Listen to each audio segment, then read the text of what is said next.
खट्टा खाने वाली चुड़ैल। रात को अचानक राधिका मौसी को किचन से कुछ गिरने की आवाज आई। उन्होंने बाहर निकल के देखा तो किचन में उन्हें कोई सफेद साड़ी में दिखा।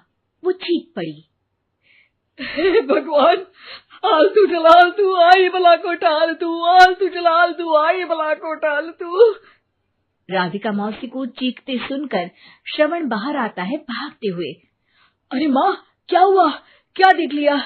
दादी माँ आ गई क्या सपने में? अरे बेटा, रसोड़े में देख तो कौन है? श्रवण रसोड़े में झांक कर देखता है और उसे कोई नहीं दिखता अंदर। अब रसोड़े में तो कोई नहीं है माँ। कोई सफेद साड़ी में नहीं है क्या? नहीं माँ, कोई भी नहीं है।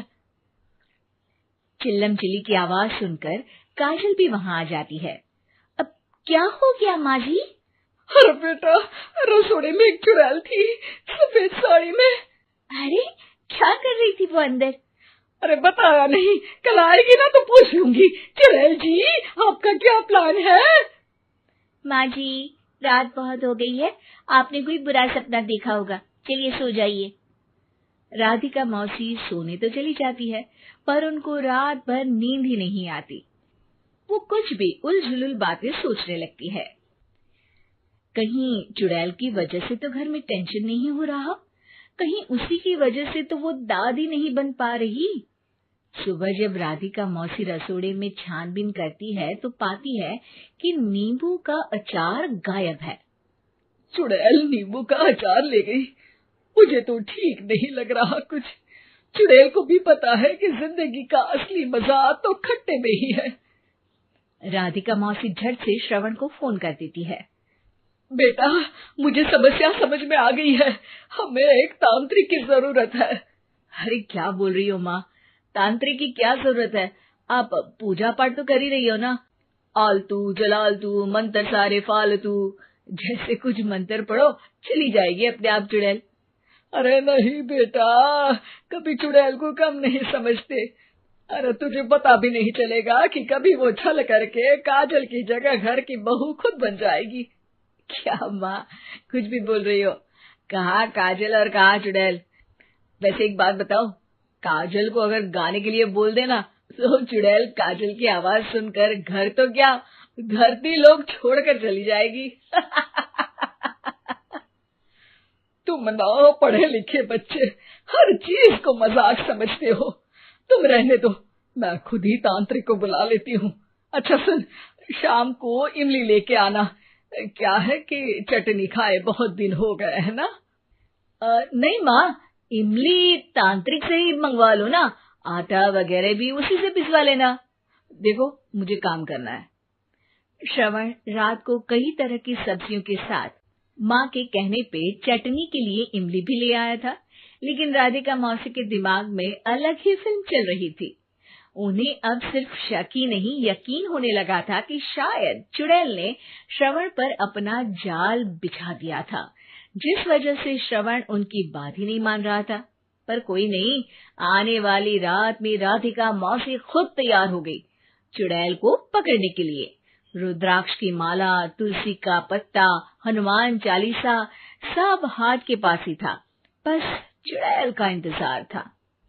और जैसा राधिका मौसी ने सोचा था वैसा ही हुआ। वो चुड़ैल उस रात भी आई, पर वो राधिका मौसी से तेज निकली और राधिका मौसी के उससे पकड़ने के पहले ही वो भाग खड़ी हुई।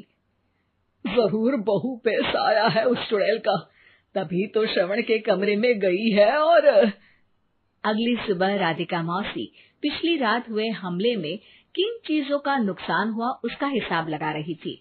उनके खेमे से एक आम के अचार की शीशी भी गायब हो चुकी थी और वो इमली भी जो कल श्रवण लेकर आया था। राधिका मौसी इस बारे में सोच ही रही थी कि श्रवण जल्दी से रसोड़े में आकर दवाइयों की पोटली ढूंढने लगता है। अरे बेटा, क्या हो गया? अब माँ, वो काजल की तबीयत खराब है, बहुत घबराहट हो रही है उसे। हे भगवान, मैंने पहले ही कहा था कि तांत्रिक को बुला लेते हैं, पर नहीं। अब देखो, उस चुड़ैल ने काजल को अपने वश में करना शुरू भी कर दिया है। हालांकि श्रवण भूतों में विश्वास नहीं करता था, पर अब वो भी डर जाता है। और राजी हो जाता है एक तांत्रिक को बुलाने के लिए। कुछ ही घंटों में तांत्रिक आ जाते हैं और राधिका मौसी तांत्रिक जी को सब बता देती है। घोर संकट, घनघोर संकट, चुड़ैल को मारू जोर चाकट, ओम भट स्वाहा खटखा के आहा। अरे ये क्या मंत्र है? मेरे खुद के ओरिजिनल मंत्र है, कल रात को ही लिखे हैं, अच्छे लगे तो दाद चाहूंगा। एक और मंत्र सुनो, अर्ज किया है आब्राकडाब्रा, दिल्ली बम्बई आगरा, चंदा मामा सोवरले सुरन मामू जारा। ये मंत्र है? अरे कोई 40 वालीसा पढ़ो ना।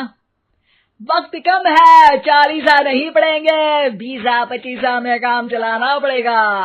अलग निरंजन जाके लंदन, मुफ्त का मंजान घिस मेरे नंदन। अरे जल्दी करो तांत्रिक जी, जल्दी करो। तांत्रिक अपने उल झलूल मंत्र पढ़ने लगता है। श्रवण को तांत्रिक पे शक होता है। वो अपने एक डॉक्टर दोस्त को कॉल कर देता है ताकि कोई अनहोनी हो तो इमरजेंसी में चीजें मैनेज हो जाए।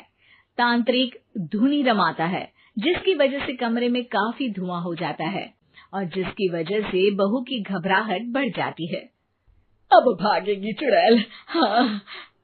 बहू खांसते हुए धुएं से बचने के लिए बाहर चली जाती है। अरे भाग रही है, भाग रही है।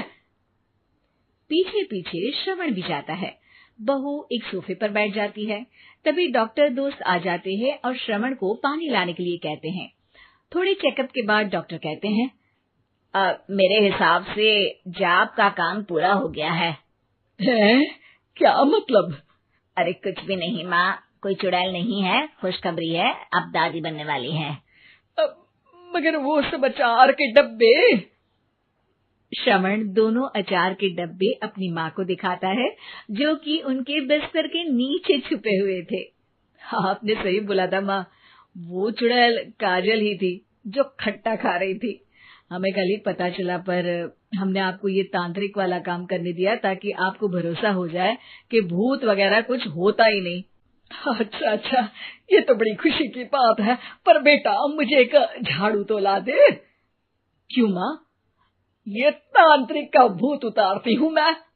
अब तांत्रिक राधा मौसी के डर से घर से भाग निकलता है और राधा मौसी उसके पीछे भागती है। अरे संकट ये घनघोर है, तांत्रिक मुआ चोर है।